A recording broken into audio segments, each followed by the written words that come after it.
গত কয়েক বছর ধরে বর্ষার মরশুমে সুন্দরবনে ইলিশ উৎসব যথেষ্ট জনপ্রিয় হয়েছে। ঝিরিঝিরি বৃষ্টির মধ্যে লঞ্চ বা ভুটভুটিতে করে বৃষ্টি স্নাত সুন্দরবনের অপরূপ প্রাকৃতিক শোভা দেখতে দেখতে ইলিশের নানা ধরনের পদের স্বাদ নিতে সুন্দরবন ইলিশ উৎসবে জুড়ি মেলা ভার। আগে বর্ষায় নানা ধরনের সমস্যার কথা ভেবে সুন্দরবনে আসতে চাইতেন না পর্যটকেরা। মূলত দুর্গাপুজোর ছুটি থেকে সুন্দরবন ভ্রমণের মরশুম শুরু হতো, যা চলতো মার্চ পর্যন্ত।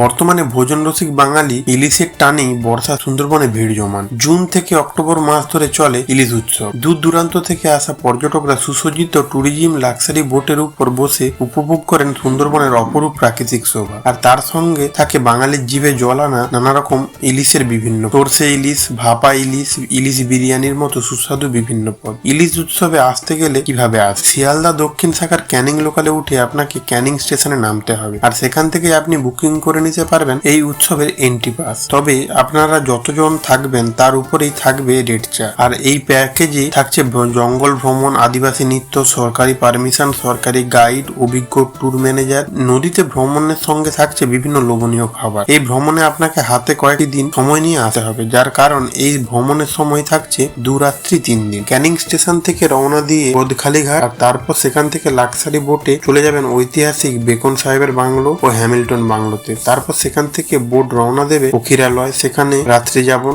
যাওয়ার পথে বেশ কিছু জঙ্গলে মনোরম পরিবেশ। আবারও পরের দিন বিভিন্ন খাঁড়ি দর্শনের সঙ্গে থাকছে সজনেখালি, দেবাকি জঙ্গল। এভাবেই সারাদিন ঘোরাঘুরি এবং সঙ্গে থাকবে বিভিন্ন ধরনের ইলিশের পদ।